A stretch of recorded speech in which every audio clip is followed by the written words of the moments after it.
Yes, sir. Now you can go ahead. Yeah, you can observe here the ferromanganese specifications, and the people who are not conversant with the specifications of ferroalloys just can observe ferromanganese, manganese 7075, silicon 1.5 max, carbon 7 max or 8 max, phosphorus zero point 0.3, sulfur 0.03 max, balance iron. Like that silicomanganese, it is also a very important ferroalloy nowadays being used in different steel plants and other purposes. So manganese 60 to 65 manganese, and silicon 15 to 16%, and carbon 2%, phosphorus zero point 0.3, sulfur 0.03, balance iron. Like that ferrochrome, we all know stainless steel, how much important it is. For stainless steel production, this is a must, required ferroalloy, that is having chromium 60% minimum, silicon 3%, carbon 8%, phosphorus 0.03, sulfur 0.03. These are all max which are to be restricted, non-required elements. So balance iron. So like that, this is the composition varies in ferroalloys, and balance will be the iron part in the alloy. Next slide, please.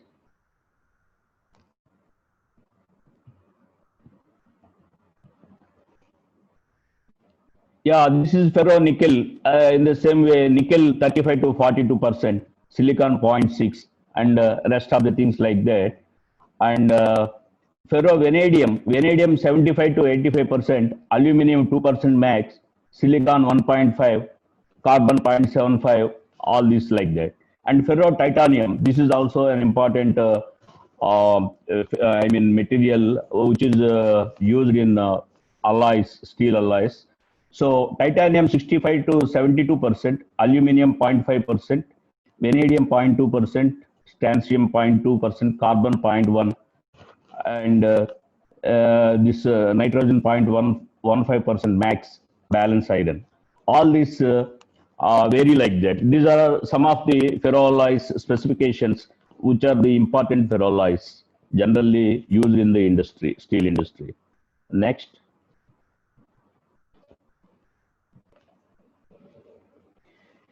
Yeah, now when we already talked about specifications and what is ferroalloy and what are the main applications. So the ferroalloys applications, briefly we can tell as deoxidizers as a first and foremost important advantage. And deoxidizer, how it is acting as a deoxidizer. Here I want to explain a little bit. Suppose in steel plant, the ferroalloy roll comes just before the casting. When we are making steel ingots, uh, during this casting process, there is a chance of having oxygen entrapment. Oxygen entrapment causing blowholes. So to remove the oxygen, these are the best materials. Ferroalloys are used for that purpose. And when the oxygen is removed, that ingot will be free of blowhole, and when it goes for rolling, there will not be any rolling defect, and the steel will be of required quality. And when it comes to other ferroalloys like ferrochrome and ferronickel, they are used for alloying elements. Ferrochrome, chromium actually, as I told in the previous slide, it is 60% minimum. And in stainless steel, 18% chromium is required. So to attain 18% chromium in stainless steel, this ferrochrome is to be added for the steel scrap and other things. So this is a very valuable material, and you all know why stainless steel is used for the much important property of corrosion resistance. Like that ferronickel also, nickel quantity also is used in stainless steel and other alloy steel purposes. And next slide, please.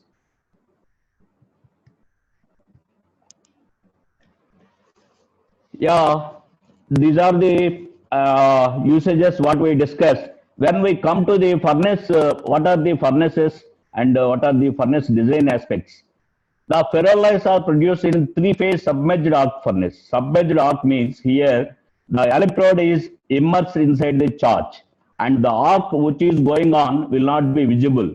So it is a submerged arc, and the electrodes of carbon paste that I will deal in my next slides. And all these furnaces are in circular shape nowadays. In olden days, even ferroalloys were produced in rectangular furnaces also, like countries in Russia and other things. But nowadays, it is established, and circular furnaces are the best suited for ferroalloy production. With three electrodes in equilateral triangle arrangement, this ferroalloy production is carried out. Other thing is, ferroalloy furnaces, they are both open and closed type are there.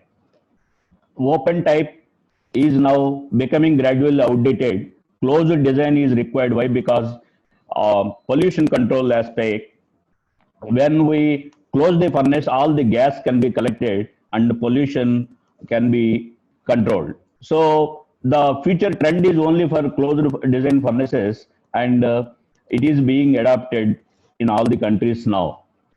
And when we come to the rotating stationary furnaces, there are some rotating furnaces also there. Rotating furnaces are normally built for producing ferrosilicon, where silicon carbide crust will be formed and it is to be dissolved. So furnaces are put in rotation, and stationary there will not work. Why? Because every time furnace will be disturbed, and the silicon carbide crust is to be melted. So like that, both rotation and stationary type furnaces are there in ferroalloy field, but majority is stationary only. Rotating furnaces are very less. Next slide.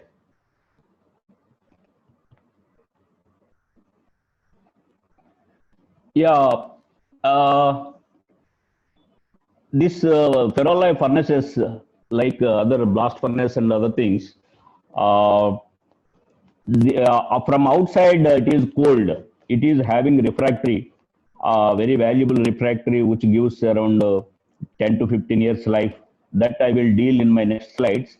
To protect the refractory and to increase the life of the furnace, shell cooling is required. So shell water cooling in two types it is normally done. One is spray cooling and another one is water jacket. So spray cooling, there is some evaporation is more. In some parts of the world, spray cooling is adopted where water is not a constraint. In some areas where water is a very valuable material and scarcely available, there water is circulated in the jacket type arrangement of pipes in the furnace shell. So evaporation losses are minimum. So next slide, please.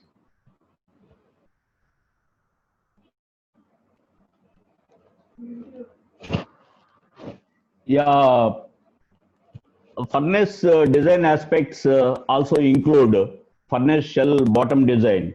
These ferroalloy furnaces uh, previously were being built having a dish type bottom, and nowadays flat bottom furnaces are also being built, and it is giving good results. Both the types are there. So there are so many design aspects of bottom, how to be built the bottom, having the cuts in the bottom, and some air cooling into the bottom. All those things are there. But mainly two types of bottom designs are there in this ferroalloy furnaces. Next. Yeah. For the participants' knowledge purpose, here I am showing a ferroalloy plant under construction. So this plant is having all the units of, I mean, all the main sections of the ferroalloy plant. So here there is a raw material section, and from the raw material section to ferroalloy main furnace shed, where the furnaces are situated, and the gas cleaning area also is shown here. Just from a distance, how a ferroalloy plant looks like. To view that view, just I have presented this pic. Next, please.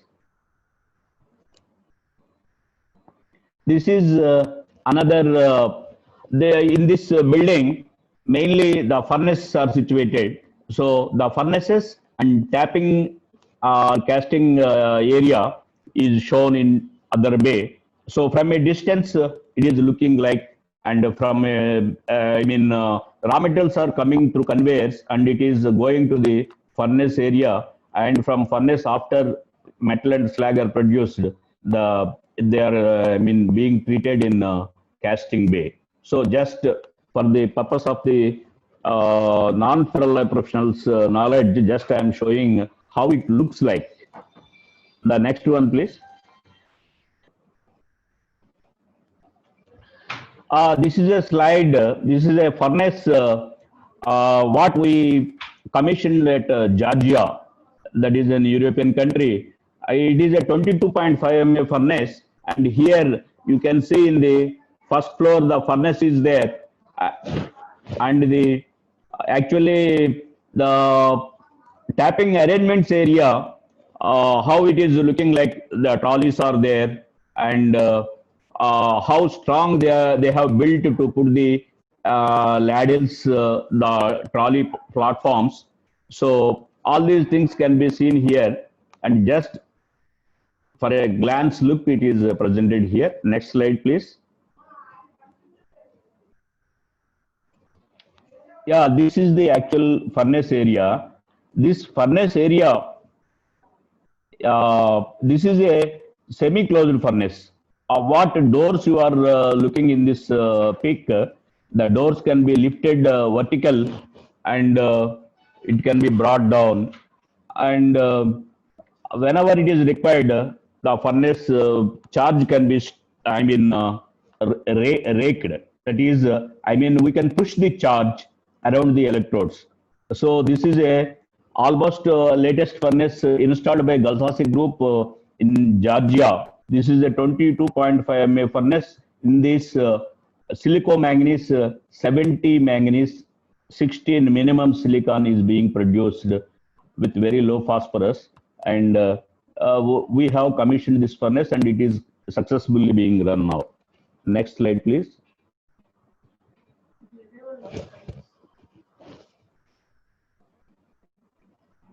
Yes, this is a water cooling circuit.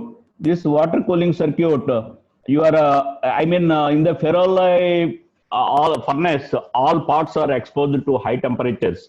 So when the parts are exposed to high temperatures, the parts require water cooling. Otherwise, they get melted and they get damaged.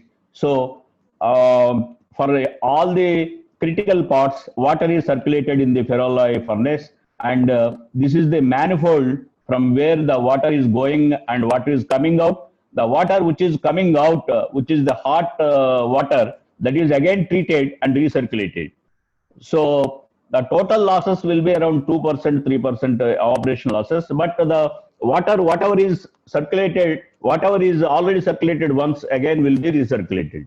So this is the manifold area, just for your idea purpose.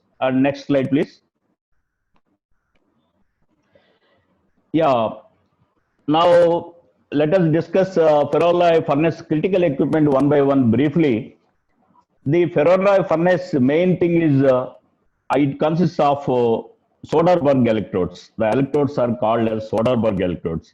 Why? Because the paste is filled in the top and it gets baked and gets consumed in the furnace. And this type of electrode is invented in by Elkem in Norway. So at the time, the scientist who invented this is Soderberg, and so by his name it is named as Soderberg electrode.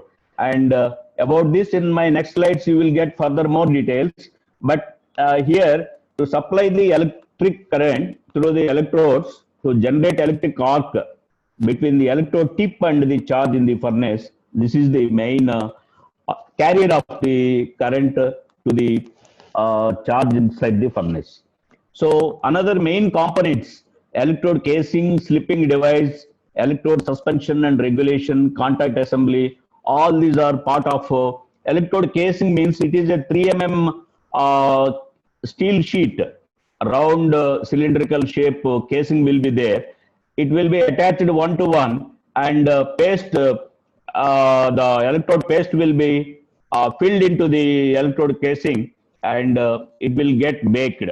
So I will show in the next slides. So that is the electrode casing. Slipping device is, it is for slipping the electrode. Why electrode is to be slipped, I will deal. And also electrode suspension and regulation. Electrode is to be moved up and down. For moving up and down, what type of arrangement is there, you can see in the next slides. Contact assembly. The contact assembly, the electrodes are having contact pads attached to the electrodes. Through the pads, the current is given to the electrode. How it will be, you can see in my next slides. Next slide, please. This is the model of the Soderberg electrode column. You can see the total thing is available here. The slipping device and electrode regulators and electrode mantle, and it is here the copper cover is given, but inside the contact clamps and pressure bellows are there to hold on the electrode and to supply the current. All this will be separately shown in different slides. This is on overall as a electrode model. This is shown here. Next slide, please.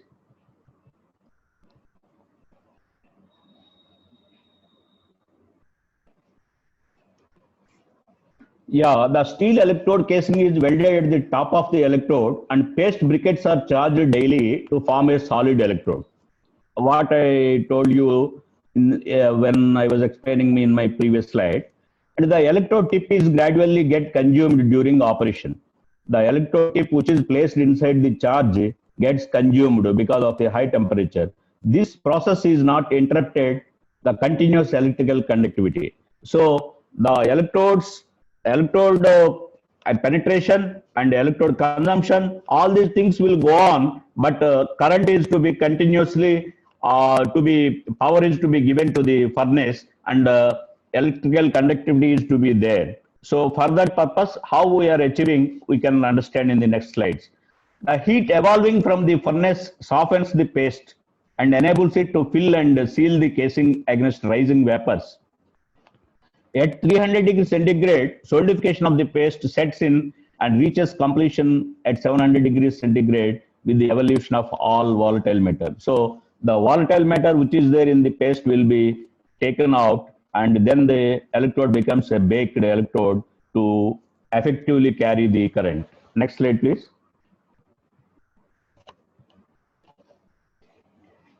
Yeah, mild steel casings welded together, what we discussed already. At the open top of the steel casings, carbon paste briquettes are added. As the electrodes are consumed in the process below, the paste gets baked and volatile matters are evaporated as they pass through the contact clamp section and become solid. The steel casing melts into the charge mix.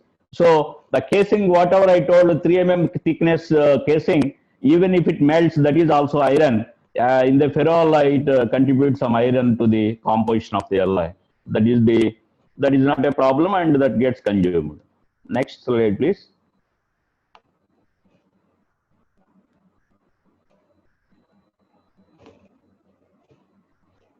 Yeah, this is the electrical transformers. This is the main heart of the ferroalloy furnace. Transformer, what is the purpose of the electrical transformer?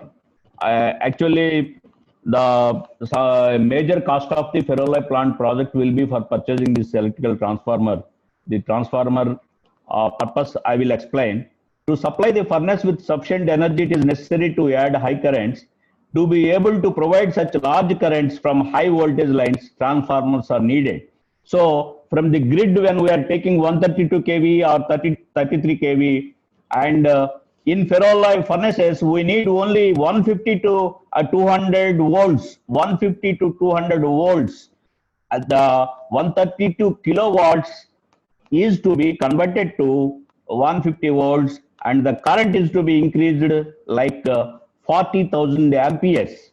So to give such a high current and to reduce to such a low voltage, the transformers play a major role electrically to run the furnace. Three single-phase transformers are connected to the electrodes with the help of bus tubes for each furnace in star-delta connection. So each electrode will be having one single-phase transformer So for each ferroalloy furnace, 3 single phase transformers are given. Yeah, this is the slipping device. Slipping device to slip the electrodes as the electrode tips are consumed during the process.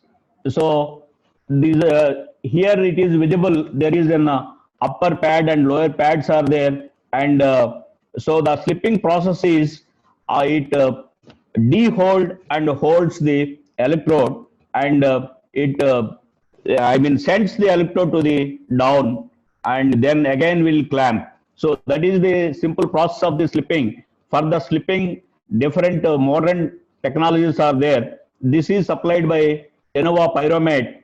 I mean, very accurate slipping can be attained with this type of slipping device. Until unless you don't slip, electrode will become short. If electrode is becoming short, means your process is getting affected. So that's why slipping is highly important in this ferroalloy production. Slipping means you have to supply the fresh electrode. That is the only slipping. Fresh electrode, how much it is to be supplied, a metallurgist will calculate and decide. And for that, upper and lower slipping rings connected with the hydraulic cylinders. These are the hydraulic cylinder connected. Upper and lower rings are there, which are shown in this picture. And this is actually the picture when we were conducting the project at Kottavalsa. These are the equipment supplied by Tenova Pyromet. It is working very efficiently. Next slide, please.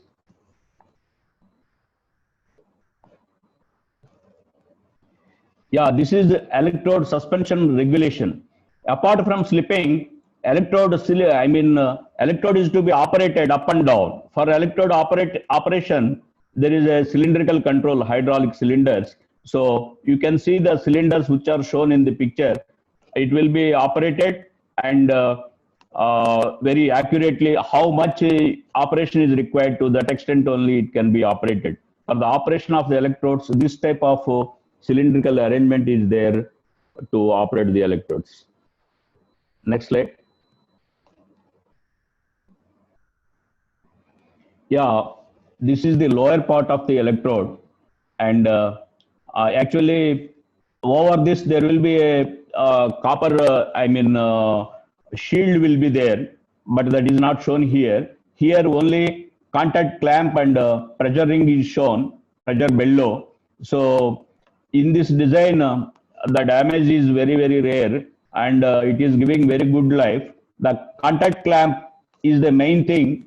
The bus tube where it is connected to the contact clamp, and it gives the current to the clamp, and clamp flows the current to the electrode, the carbonaceous material. So to hold the contact clamp, to the electrode, the pressure bellow helps. The pressure bellow is also shown inside there, and all these other equipments are related to that main contact shoes and pressure ring bellows. Next slide, please. Ferroalloy furnace equipment is automated and can be operated from the control room. Like other steel and blast furnaces, ferroalloy furnace also can be automated and operated from the control room. Conveying the raw material from ground hopper to the day bins, charging the batch mix of required receipt into the furnace. All this is being achieved, and in olden days, only manual things were being carried out. Nowadays, all automation systems are being adapted. Interlocking all the charging equipment from feeders to conveyors. Suppose if there is any problem, one feeder is, if it is having any problem, then automatically the system will stop. That type of interlockings will be there. Interlocking all the furnace equipment operation with the furnace operation. Suppose if bag house is there, pollution control, if it is not working properly, the furnace will be switched off. That is automatically it gets done. That type of interlocking is there.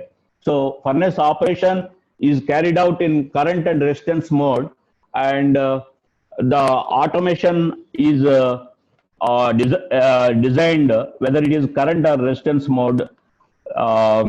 If it is resistance mode, what is the resistance of the charge? Depending on that, the electrical automation system will work, and accordingly the furnace operator will take care of the furnace. Next slide, please.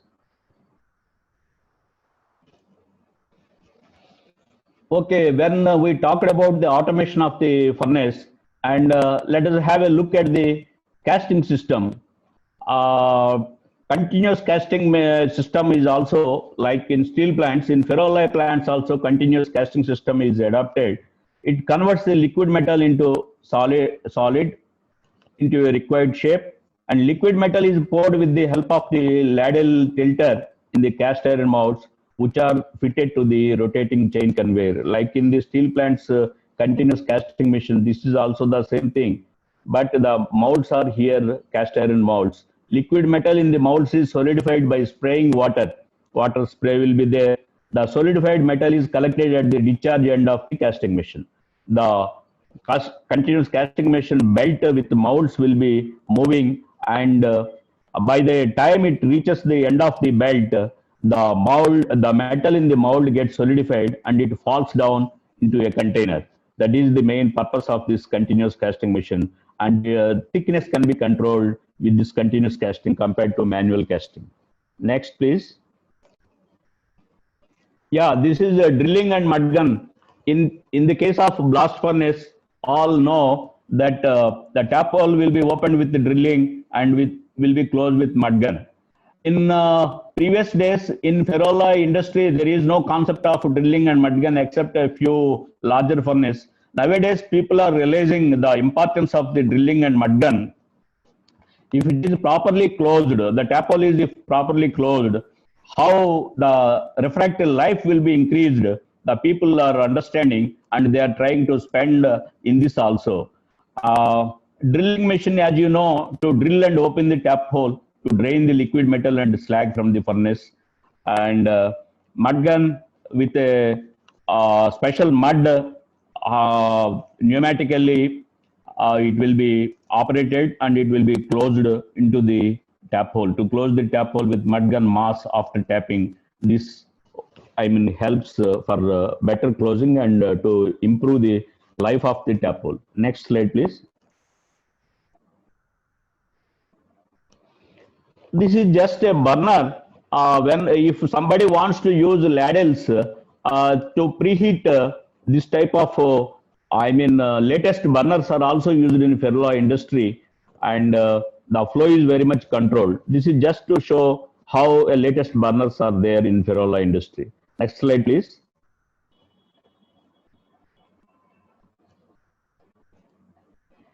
Yeah, to preheat the newly refractory lined ladles, this is the preheater type. All those things, oil pressure, oil consumption, burners type, all those things are given here just for the purpose of ladle preheating. Next slide, please. Yeah, this is very important slide. This is the general picture of a refractory lining in a ferroalloy furnace. Here, the very bottom, it is lined with fire clay bricks. The fire clay bricks also starts from the 40% Al2O3 to 70% Al2O3. Above that, in this particular furnace lining, it is given carbon blocks. Carbon blocks, though they are very costly, it gives a life. If without carbon blocks, a furnace is giving 10 years life. With carbon blocks, it is expected to have a life of minimum 15 years. So that is the interesting character of these blocks, which will help. But in India, the carbon blocks are there only in 2 or 3 bigger furnaces. So this is a carbon block lined furnace, and above the carbon block there is a tamping paste. The very top layer of the circles shown here are tamping paste. The tamping paste is given as the top layer over the carbon blocks. And the tap hole area also there is a block, that is a fire clay block having inside graphite, so that the closing will be very perfect. Normally, if people are closing without having any block, it will go side by side to anywhere inside the tap hole. But to restrict the tap hole closing, to have a control on the tap hole closing, this type of arrangement is planned, and it is supplied by, designed by Kenova Pyromet and supplied by a Indian producer only, refractory, and it is working very well. Next slide, please.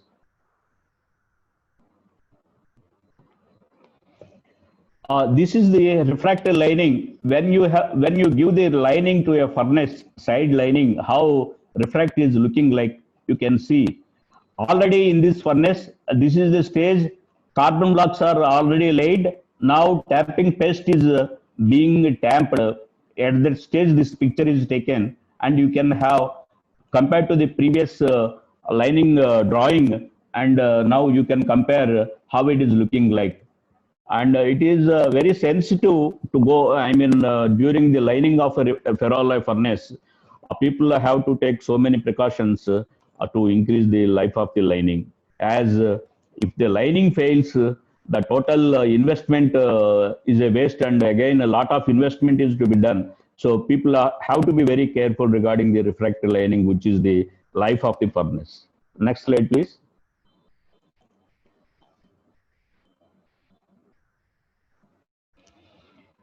Yeah, the same thing. Refractories used for furnace linings are exposed to thermal, chemical, and mechanical wear, and hence should possess high physico-chemical properties.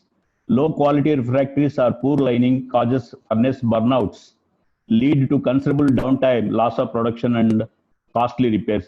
What I told. And the lifespan of the refractory lining has a serious effect on furnace performance, such as output, costs, etc. So it is very, very important and very sensitive issue. Next, next slide, please. Inner surface of the furnace exposed to high temperatures and chemical attack from liquid metal and slag. Bottom lining, side lining, that's what I explained already. Side lining up to a height well above the normal slag level, carbon blocks, damping paste, all those things I have shown. High alumina brickwork between the carbon lining and the steel shell. High alumina refractory side lining extends above the carbon lining as far as the top of the furnace shell. All this I explained in which layer what it is and what is the purpose. Next slide, please. Yeah, it is very interesting just to discuss about the some of the parameters which will affect the operation of a ferroalloy furnace. Just I thought of putting some process parameters here so that people can have some attention on these aspects. Number one is size of the raw material. Number two is moisture content of the raw materials. Raw material analysis, electrodes length, tapping duration, and how much time tapping is done from the opening time to till closing time. Electrode management, in-process inspection, finished product analysis.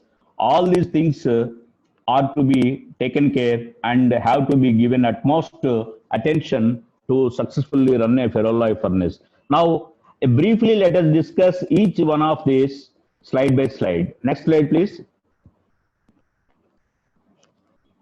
Yeah, raw material size range normally ores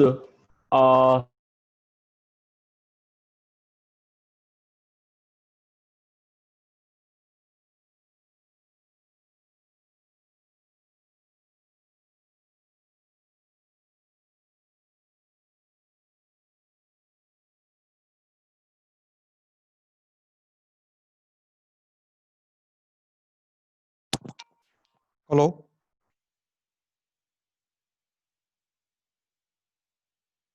material charge mix, charge, gas eruptions due to lack of charge permeability. We all know what is permeability. That is in vague term porosity we can call. So if there is fines are there in the charge, if raw material size is not followed, then it will be packed up, it will choke up the furnace, and suddenly at one portion of the furnace, all the gas will erupt and it will lead to a major explosion or eruption, and it will have a lot of costly FIs. So collapsing of coke bed, which leads to tapping disturbances. If size is not followed, the coke bed also there is chance of having collapse. So we should be very careful to select the raw material size and to follow strictly. Next slide, please.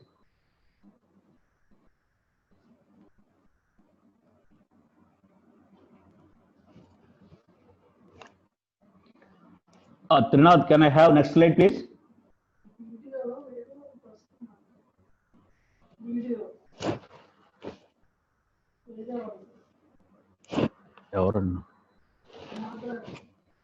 There is a permanent coke bed under each electrode. Coke is consumed as the molten slag trickles down through the coke bed. Coke bed has two main functions: acts as a reservoir of carbon reductant and acts as a part of electrical system, acts as a resistance element between the electrodes and the metal bath. So coke bed functions here. I am just dealing. The coke bed will act as a,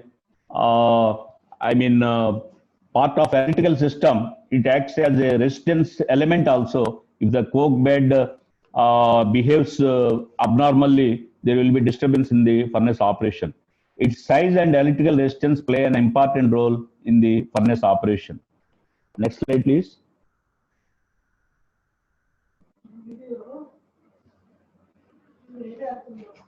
Moisture in the raw materials leads to adverse effects during furnace operation.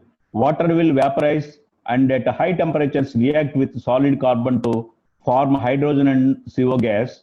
Heat is utilized at a large extent for moisture evaporation, thus leads to more electricity consumption. So you all know what is the negative effect of moisture, and if more moisture is there, as everybody knows, how much costly it is, and also damage of electrode equipment due to the formation of sulfuric acid by reacting SO2 in the gases with hydrogen. So the furnace equipment also will be damaged by having more H2O in the raw materials. Next slide, please. Raw materials composition, ores are selected according to the required final metal grade. So ores are selected whatever grade we want. So final metal, suppose chromium, I want 60% chromium. So accordingly, I have to select the ore. So all ores cannot be used as per the metallurgist requirement, as per the grade of the final finished product. We have to select the ore. Required carbon depends on the mineralogy of the ores. Whatever fixed carbon to react to remove the oxygen from the ore, that is carbon in form of reductants. So that is required. That depends on the mineralogy of the ores. How the ores are having mineralogy, it decides the fixed carbon requirement. Next. Electrodes are made of carbonaceous material and are consumed during the process. As I told you, this carbonaceous material is nothing but electrode paste. This consumption is the largest near the tip of the electrode, where the temperature is high and the reactants are most active. Therefore, to keep the electrode tip at the same position, it is necessary to slip the electrode regularly.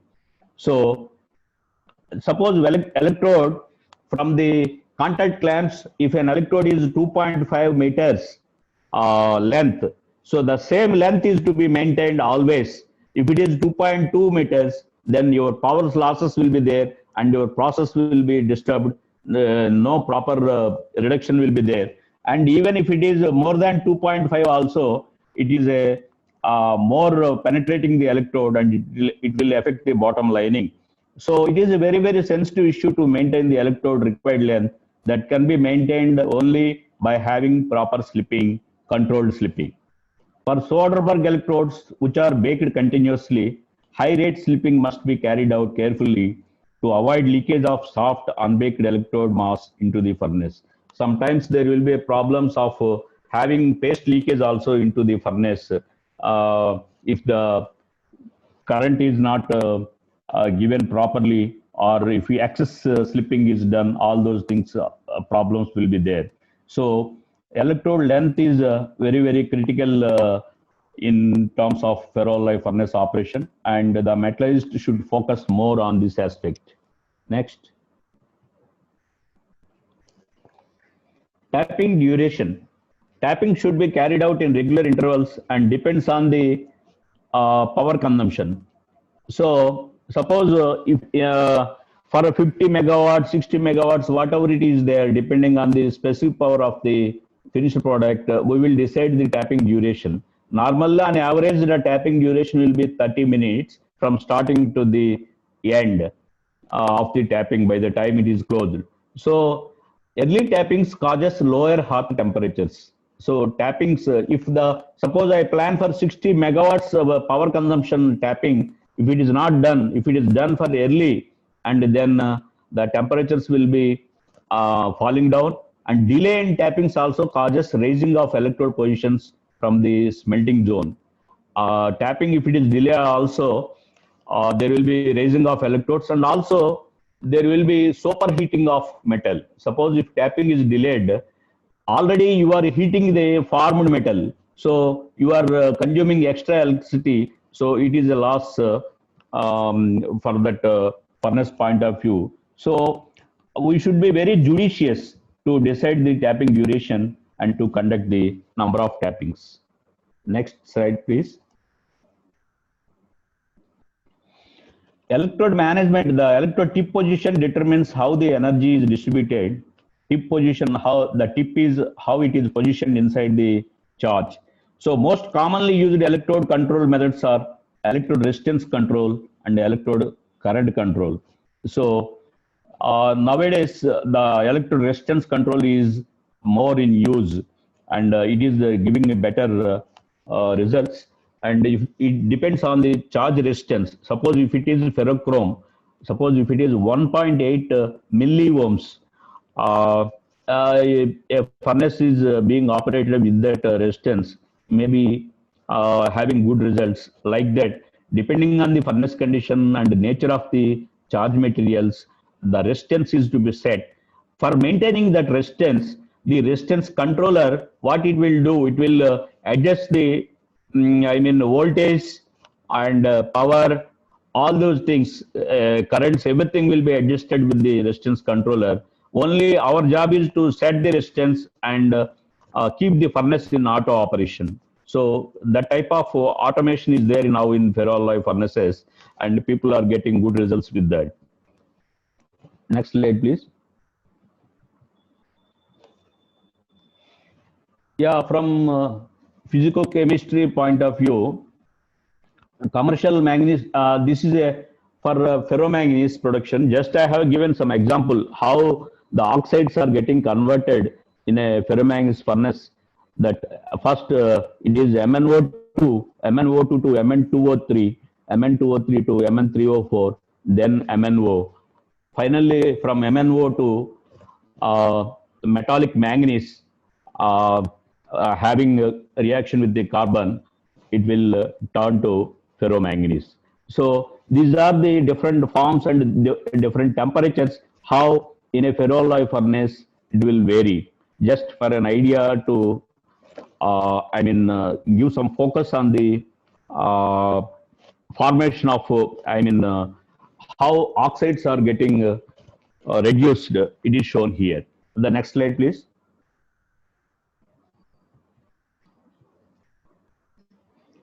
Yeah, in a ferroalloy furnace producing ferromanganese, how the temperature distribution will be there, where the low temperature zone is there, where the MnO2, and middle temperature zone Mn2O3, high temperature zone MnO. The zone will be bifurcated like this, and the temperature pattern will be varying like this. So in the case of ferromanganese, it will be varying like this. So just for an example, for ferrochrome and all those other things also we can explain, just to have an idea how the conversion of oxides are there in terms of ferromanganese. It is happening like this. Just next slide, please. Yeah, and this is a furnace overview. Actually, nowadays, with only one computer screen, the total furnace is being operated without having any desk or anything. This is the only one computer screen. Everything we have in this automation system. So how the electrodes are getting operated, how much electrode length is there, what positions are there, and what is the current, what is the voltage, everything is there, and water temperatures and other different informations of the furnace area, everything will be given here, and the operator will take action accordingly. And it is very helpful. It is the latest furnace automation system view one can see in a ferroalloy furnace. With this, we have worked 2-3 furnaces, and it is giving very good results. Next. Yeah, when we talk about metal and slag tapping, so the red one is the furnace. There are 2-3 systems are there, metal and slag tapping. Furnace, when metal and slag both are falling, there will be a tundish, and one skimmer system is there. Skimmer will be there. That is a carbon block will be there. So depending on the specific gravity difference, the slag which is having low specific gravity will float and it will go to one direction, and the metal which is having high specific gravity will fall to another container. So with the principle of specific gravity difference, this can be separated in one way of casting. I mean, this is being mostly followed for ferromanganese system, and it is still in practice. The next one, please. Yeah, this is a cascading action. This cascading action, the metal, the first ladle is there, and next two slag parts are placed. And in cascading action also, it depends on the specific gravity principle. The metal which is having more specific gravity will settle in the first vessel. The slag which is having less specific gravity will float and will flow to the other vessels. And with that principle, the vessels can be filled with slag and metal, and it can be disposed of. This is one way of handling the metal and slag in a furnace. In the next slide, you can see the practical way of how cascading is done. Next slide, please. Yeah, you can see here, this is the ladle, and these two are slag parts. So the ladle, first one is ladle where most of the metal settles here, and the slag overflows to the next two vessels. Next slide, please. This is another look of the same system, a cascading system. From a distance, when we see, this will appear like this. Next slide, please. These are the two beds. After the metal is collected in a ladle, how the metal will be casted? Actually, these beds are made with steel plate, and the sand or metallic fines will be dressed, and over that the metal will be casted. Like that, in a day, if 8 to 10 tappings are there, all the 10 layers will be casted here, and after the 10 tappings, it will be disturbed, and then the metal will be taken to the yards and it will be sized. That is the one way of handling the metal casting in a layer casting. Next slide, please.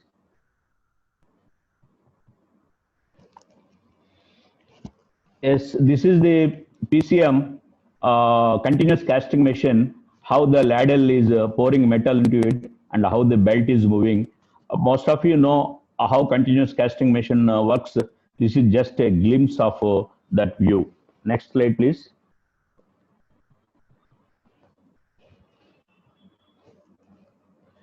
This is a nozzle tapping. If you're from a ladle, this nozzle tapping system, I prefer more compared to other casting systems. It is very well established also. So for a ladle, the bottom nozzle brick will be arranged and it will be closed.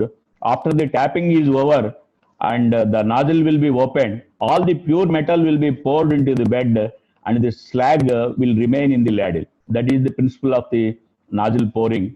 And it transformed into different, modified versions, and it is working very well. Next slide, please.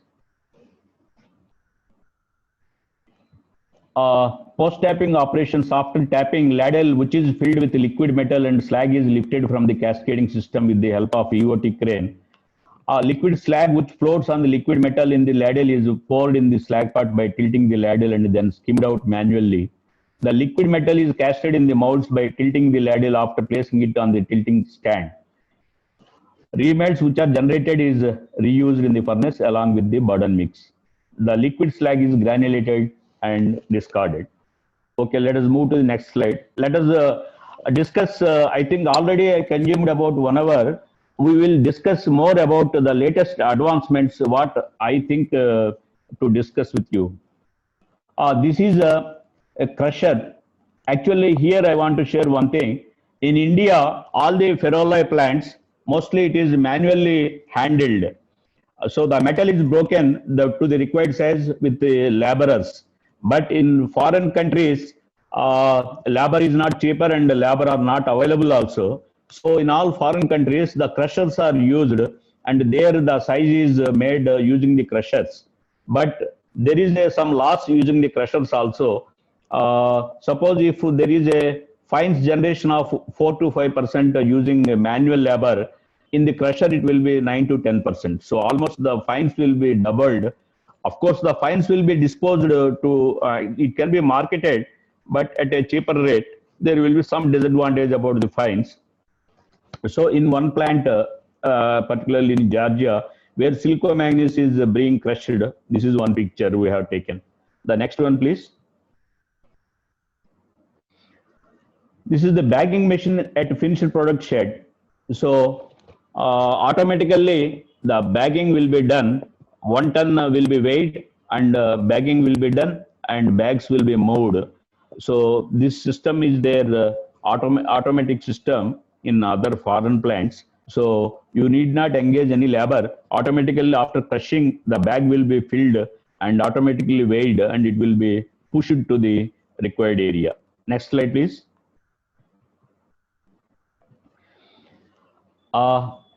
Even containers also, you after crushing, the container platform is there. The container can be put there, and the metal is filled in the container, and the container as it is can be lifted on the trolley. So it is making things easier. So for putting the container also, they are having facility, and the container weighment also facility is there. So like that, it is handled, in a automatic systems also, in a mechanized way. In a mechanized way, in other countries they are handling. But as far as India is concerned, we are not going to that extent. As we have labor for everything, we are trying to depend on labor for most of these activities. Next slide, please. Yeah, when we talk about ferroalloys, how the cost is distributed, just to give you an idea. Suppose here, this is only a rough example. Silicomanganese 60 by 14 to make silicomanganese and having ores from foreign country, having import. So 46% of the cost is going in terms of ores and 33% power. So how intensive, power intensive is this ferroalloy industry you are observing here. So even in the case of ferrochrome and other products, 40 to 50% also the share goes to power. So 50% of the total cost when power is occupying, how much careful we have to be and how we have to save the power. All these things are very important for a metallurgist working in ferroalloy industry. Next slide, please. So liquid metal, which is casted in the casting machine, all this is already discussed. So this is a finished product handling. Next slide, please. This is also regarding dispatch, which I discussed, 1 ton bag and 50 kgs bags if it is domestic dispatch, 1 ton bags if it is export, how the bagging is done, how it is weighed, all that is discussed already. Okay, next slide, please. So now let us enter some advances which are happening in this ferroalloy industry. Not only high carbon ferroalloys, production of medium and low carbon ferromanganese, how it is done. Even in case of ferrochrome also, medium and low carbon ferrochrome also, it was successfully produced, and still the units are there, but because of the marketing problems and the world changed scenario, some plants are not operating for low carbon and medium carbon operation. But the process details I want to share with you in the next slide. Next slide, please.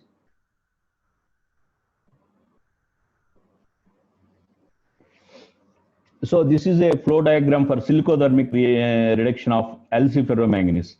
It is same as LC ferrochrome, which was being produced in Ferroalloys Corporation, Garvidi, and Idcol, Jajpur Road. We are having already units producing this LC ferroalloys. So main thing is there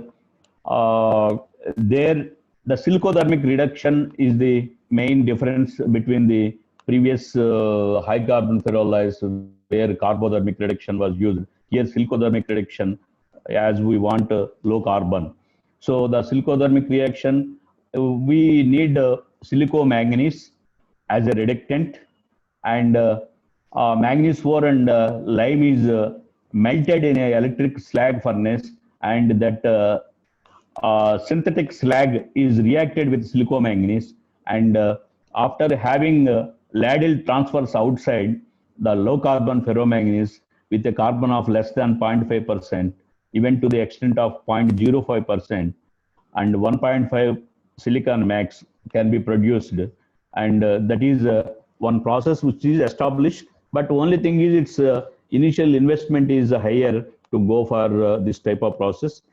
But as the stainless steel production is modified with AOD and other things, so the low carbon ferrochrome initially alloy steel was dependent more on this. Nowadays, when they modified their process, directly they are not preferring low carbon ferrochrome or low carbon ferromanganese. So that's why the establishment which was done for producing low carbon ferroalloys are nowadays are not in that much use. Next slide, please. And that was low carbon ferroalloys. This is a manganese oxygen refining process. So for producing in Ferroalloys Corporation for ferrochrome, they could produce 2 to 4% carbon, that is medium carbon ferrochrome. Like that, ferromanganese also we can produce, and we can blow the oxygen. So ferromanganese here, ferromanganese reduction furnace, ferromanganese alloy, it is tapped into ladles and it is poured in a converter. Due to the high affinity for carbon and oxygen, the necessary temperature of the manganese refining process has to be above 1750 degrees centigrade, which is 200 to 250 degrees higher than the steel making process. Here we have to see is we have to avoid the oxidation of manganese. To avoid the oxidation of manganese, all necessary care is to be taken. But this is an established process. UHT is one company which is developing and which is working in this area and successfully producing medium carbon and low carbon ferroalloys by using these converters. Next slide, please. Yes, decarburization of ferromanganese takes place by 3 different mechanisms in sequence. So how the carburization is taking place can be explained using this graph, temperature versus carbon, and once the temperature it is going high, how the carbon is getting low. So this is clearly visible in this graph and it is explainable. Next slide, please. When we discuss about some advances of ferroalloy production, in ferroalloys, there was, now it is also there, plasma arc technology for ferroalloy smelting. Plasma arc, So in this plasma arc, there will be a transformer, rectifier, reactor, all these things are there electrically. And a furnace bottom is acting like a anode. And the electrodes will be only a single electrode.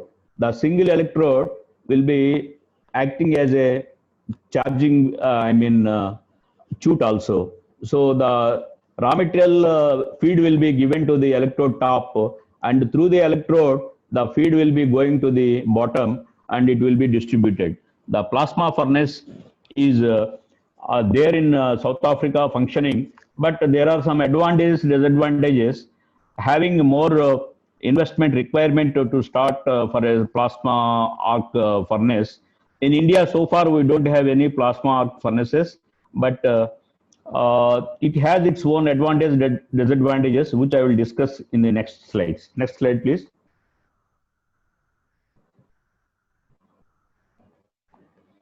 So comparison of chromium grades and recoveries for plasma arc and submerged arc of ores with chrome iron ratio 1.5. Suppose 16 MA plasma arc, submerged arc. Two comparisons I have given. So here the chromium recovery, you can see in plasma arc it is more 90%, whereas in submerged arc it is around 80%. Cr2O3 in slag is maximum 6%, whereas in submerged arc furnace it is 12 to 13%. All these things, it depends. Mainly the plasma furnace is advantage because of its capacity to take fines. It can take fines. The fines can be fed into the electrode.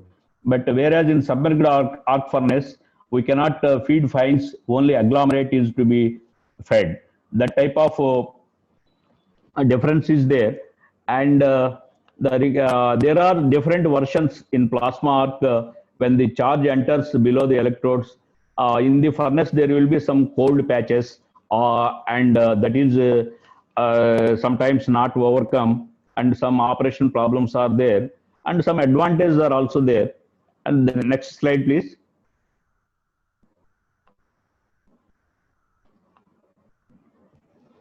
Yeah, some unique advantages of plasma arc furnace technology: fine particle feed capability, independent energy source, gas environment control, high temperature, high energy fluxes, high throughput, gas flow rate control, electrical energy intensive, rapid response, low electrode consumption, control of refractory consumption. All these things are advantages. And disadvantage is high initial investments. It is almost double the cost of the investment compared to the submerged arc furnace. And still there are some challenges in plasma arc, like cold patches are there, and the refractory lining early damages. All those things are still to be studied. And it is no doubt one technology which has come up in ferroalloy industry, and it is still working in some of the furnaces in South Africa. Next slide, please.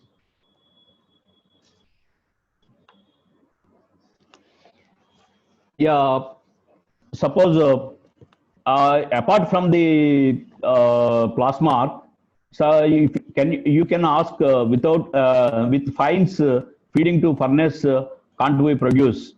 But the most safest way is only going for agglomeration, whether it is briquettes or sintering. We have to feed to the furnace, and without any risk we have to produce. But of late, we tried in some furnaces with only fines, having the principle in mind. Permeability is to be maintained to the fines, taking only fines, having some ore,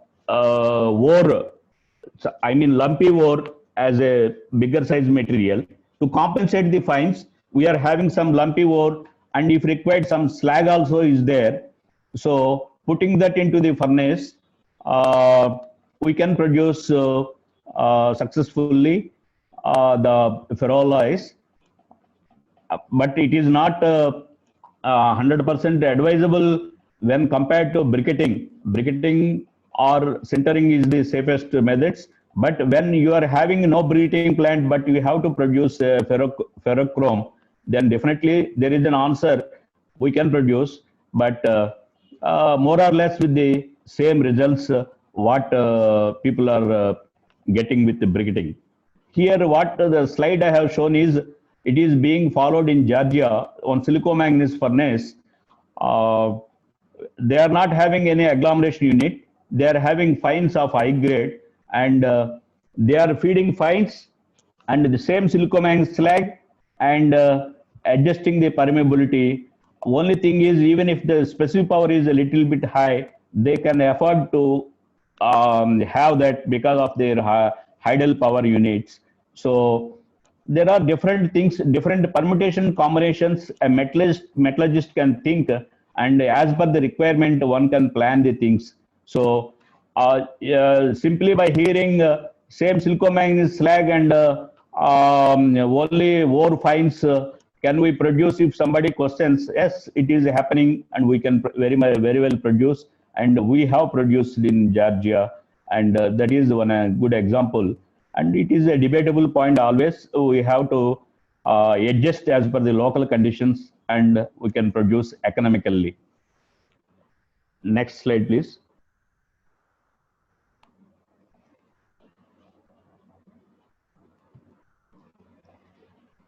Yeah, another challenge in ferroalloy industry is the pollution control. Whatever is there in the pollution control, dust whatever is generating, so far it is not getting disposed. It is getting laid like hills. So what is to be done with this bag filter dust? So far there is no proper answer. So, but some people are trying with the pollution control dust and some ore fines. They are making bricks with some binder like cement and replacing ore into the replacing ore in the border. Next slide, please. This is bottom pouring. This is also, I mean, fine tuning of the process. Bottom pouring, as I was discussing the nozzle tapping, this bottom pouring is also the same thing. So having nozzle tappings and casting the metal into the layers and have the pure metal to the level of 97% purity of metal recovery compared to other circular pan castings and other things. This is the best which is proved. And in Indian metal and ferroalloys is the best example where they are very successfully producing 97%, 98% pure metal with bottom pouring, having the layer casting system, which is a clear example. The thing is, people can say that is a failure, this is a success, all these things discussion will come. But only thing is how better we are implementing, and when somebody is able to implement, why we can't? That is the question. So this is all to be learnt by seeing from others. So this is one a good system of casting, so that we can get good metal, that is clean metal. My last slide, alternate reductants for ferrochrome. For ferrochrome, we are having coke and coal already established reductants. Anthracite coal are also some people are using, some people are not using. So my recommendation is the anthracite coal you can use. This replaces coke to about 50%. And mainly thing is compared to the cost of the coke and other things, fixed carbon per kg cost comes down, and so that cost of production comes down. And the another main advantage is extra low phosphorus production. Having low phosphorus 0.005% in anthracite coal, you will produce low phosphorus metal, which is required by the steel customers. So there are different, while you are working in the plant, the metallurgist, if he thinks in a, research direction, there are so many things which can come to his mind to save the cost. So like that, there are so many things one can plan, and whenever there is opportunity, we can discuss so many other things also.